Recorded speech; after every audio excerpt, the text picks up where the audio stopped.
Whoa, what going on with y'all, man? You know, it's been a little minute since I didn't, you know what I'm saying, checked in with y'all. You know what I'm saying? Just holler at my people on the channel. I just got off from work and shit. But, I got a couple things on my mind. You know what I'm saying? I'm going to speak on right quick. It's been a minute since I did one of these where I just speak my mind right quick. First of all, if you follow this channel, you know I'm a Saints fan. They've been pissing me off. If you follow this channel, you know I'm a Lakers fan. They've been pissing me off. About the only thing going right for me with sports right now is USC Trojans with college football. They're looking pretty good, you know what I'm saying? They're going to get a bowl game. Other than that, man, Saints been on some bullshit. Speaking of the Saints, man, I saw the viral video go up of Jawan Johnson's wife, tight end for the Saints, number 83. His wife went viral for basically saying that her husband's money is her money. You know what I'm saying? If he making money, he get paid, she getting paid. To be honest, dog, she really wasn't, you know what I'm saying, capping. Like, if that's your wife, you know what I'm saying, it is your job to be the provider. You know what I'm saying? I think we didn't got away from that in today's time. I think her delivery and her cockiness of how she was saying it and shit rubbed people the wrong way, or rubbed some dudes the wrong way. Basically, like, she made it sound like he don't get to do shit with his money and all of his money is his.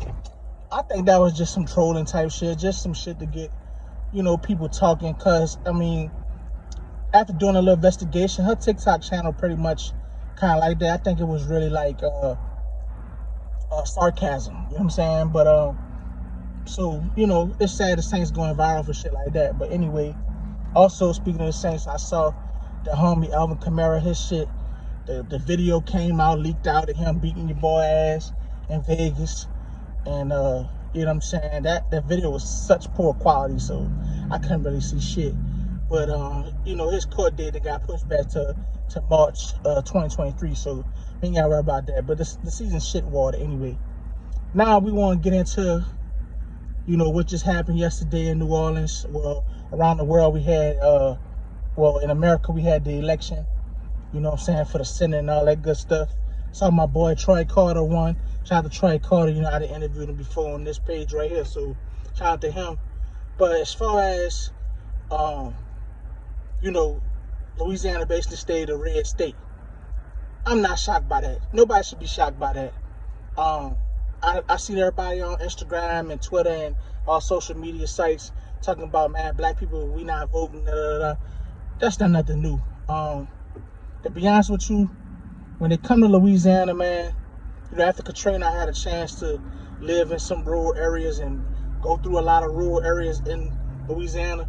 Man, you gotta understand, and let's not make an excuse for them, but you gotta understand, a lot of black people in Louisiana, since they was little bitty, had horrible education, number one, horrible living conditions, to the point where they just beaten down to a point where they don't give a fuck no more. Like, they don't care to even be trying to hear what you talking about with some government and go and vote and all that other shit.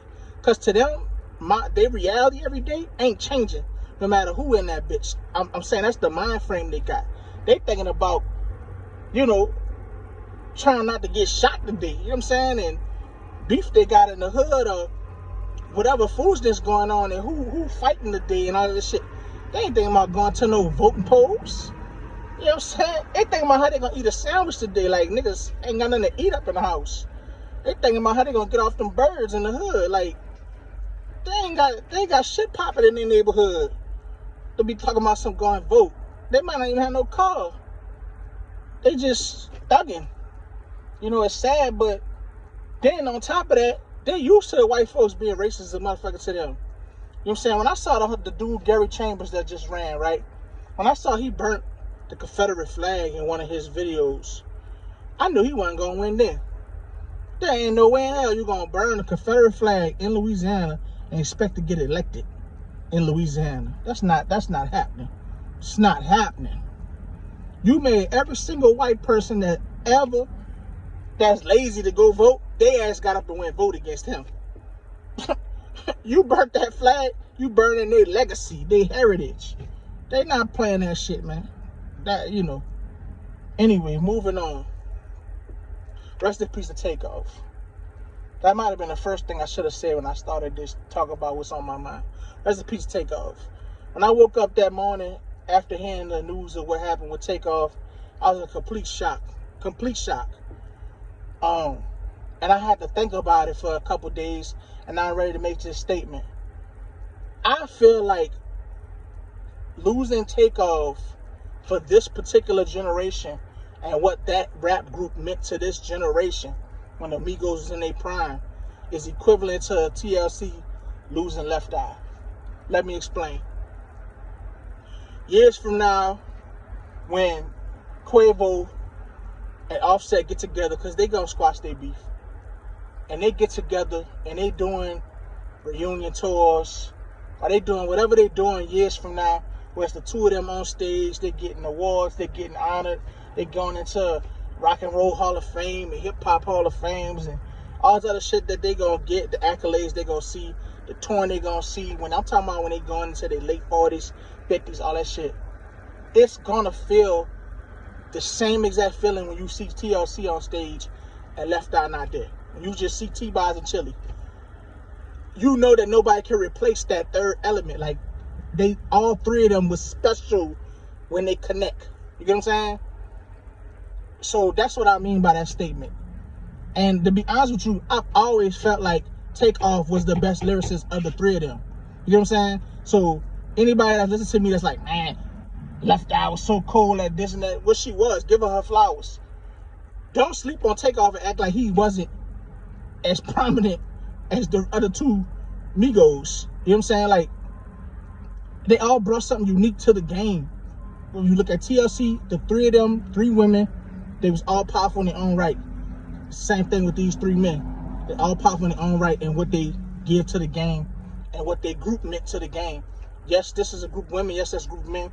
That's really the biggest difference. But as far as coming from Atlanta, a super rap group, or maybe we call them an R&B/rap group, whatever that's what we want to call TLC, the point I'm making is this is the same type of feeling and vibe and effect that will linger on them as a group for the rest of their entirety. So I just wanted to say that, you know what I'm saying? Rest in peace, Takeoff, man. I don't have no comments on Mob Ties or Jay Prince Jr. and all that right now until we learn a little more. Peace.